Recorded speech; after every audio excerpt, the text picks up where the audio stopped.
ఇవే శేషాచల కొండలు. అరుదైన వన్యప్రాణికి వృక్ష సంపదకు పెట్టింది పేరు.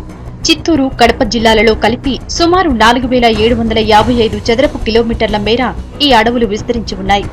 తూర్పు కనుమల్లో దట్టంగా విస్తరించి ఉన్న శేషాచల కొండల్లో ఉన్న అరుదైన వృక్షం ఎర్రచందనం. దీనికి ప్రపంచవ్యాప్తంగా డిమాండ్ ఉంది. దీంతో చందన వృక్షాల అక్రమ రవాణాకు పాల్పడుతున్నారు స్మగ్లర్లు.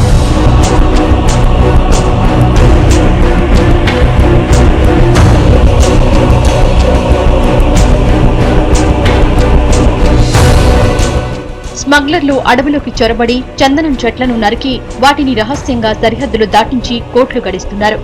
అమాయకులైన కూలీలకు డబ్బు ఆశ చూపి చెట్లను నరికేందుకు వారిని అడవిలోకి పంపుతున్నారు.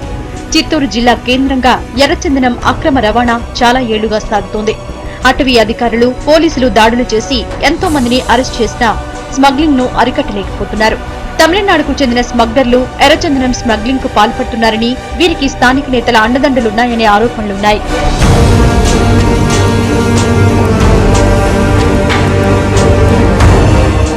ఎర్రచందనం స్మగ్లింగ్ ను అరికట్టేందుకు అటవీ అధికారులు కొత్త వ్యూహానికి నడుం బిగించారు.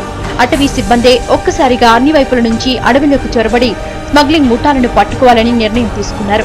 పక్కా వ్యూహంతో, సమాచారంతో అటవీ సిబ్బంది అడవిలోకి వెళ్తున్నారు. డివిజన్ల వారీగా ఆపరేషన్ నిర్వహిస్తున్నారు.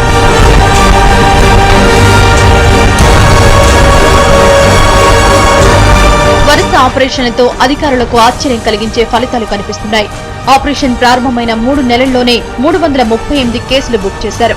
846 మందిని అరెస్ట్ చేసి 13,118 ఎర్రచందనం దుంగలు స్వాధీనం చేసుకున్నారు. తిరుపతికి సంబంధించినటువంటి ఏరియాలో టోటల్ వచ్చేసి 81,000 హెక్టార్లు ఉన్నటువంటి ఏరియాలో 68,000 హెక్టార్లు వచ్చేసి రెడ్ శాండర్స్ ఇక్కడ ఉంది. దీన్ని రక్షించేదానికి మేము కొత్త పద్ధతులు అన్నటువంటివి కొంత అవలంబించడం జరిగింది.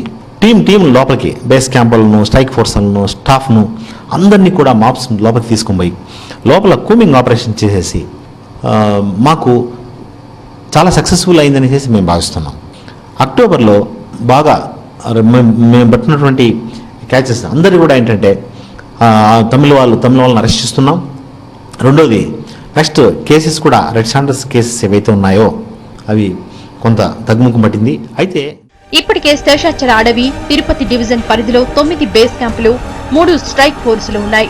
వీరికి ముందస్తు సమాచారం ఇచ్చి స్మగ్లర్లపై అటాక్ చేస్తున్నారు.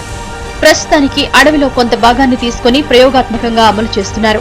ఈ ఫలితాలతో త్వరలోనే శేషాచల అడవంతా అమలు చేయాలన్నది అటవీ అధికారుల యోచన. ఇందుకు పెద్ద మొత్తంలో సిబ్బంది అవసరం ఉంటుందన్నారు. మొత్తానికి ఈ ప్రయోగం సక్సెస్ దిశగా వెళ్తుండడం అధికారులకు సంతోషాన్ని కలిగిస్తోంది.